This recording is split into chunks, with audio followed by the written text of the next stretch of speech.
జార్ఖండ్లో మరోసారి హేమంత్ సోరెన్ ప్రభుత్వం ఏర్పాటు కానుంది. రేపు సీఎంగా ప్రమాణం చేయనున్నారు హేమంత్ సోరెన్. ఢిల్లీకి వెళ్లిన హేమంత్ సోరెన్ ఇండియా కూటమి నేతలతో పాటు ప్రధాని మోడీ, అమిత్ షాను ప్రమాణ స్వీకారానికి ఆహ్వానించారు. మరోవైపు మంత్రివర్గంలో ఎవరుంటారు అనే విషయంపై జోరుగా చర్చ జరుగుతోంది. జార్ఖండ్ సీఎంగా రేపు ప్రమాణ స్వీకారం చేయనున్న జార్ఖండ్ ముక్తి మోర్చా నేత హేమంత్ సోరెన్ ఢిల్లీలో పర్యటించారు. ప్రధాని మోడీ, కేంద్ర హోంమంత్రి అమిత్ షాతో సమావేశమయ్యారు. పార్లమెంట్లో అమిత్ షాను కలిసిన తర్వాత ప్రధాని మోడీతో భేటీ అయ్యారు హేమంత్ సోరెన్ దంపతులు.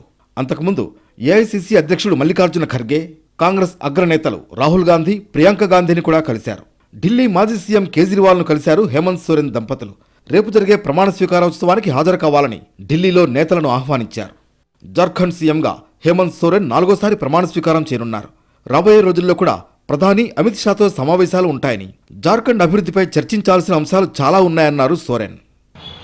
खबरें लगभग सभी जगह पहुंच चुकी है कि झारखंड में चुनाव के बाद नए सरकार का गठन होना है, इंडिया गठबंधन का, जो उसकी प्रक्रिया 28 तारीख को प्रारंभ होगी.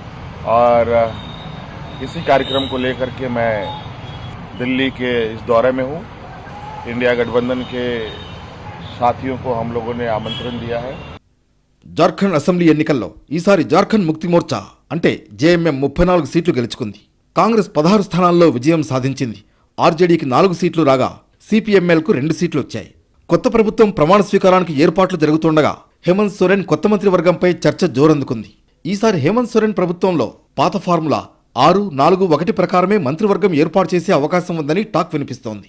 జేఎంఎం కోటా నుంచి 6, కాంగ్రెస్ నుంచి 4, ఆర్జేడీ నుంచి 1ని మంత్రివర్గంలోకి తీసుకునే ఛాన్స్ ఉందని పొలిటికల్ సర్కిల్లో టాక్ నడుస్తోంది.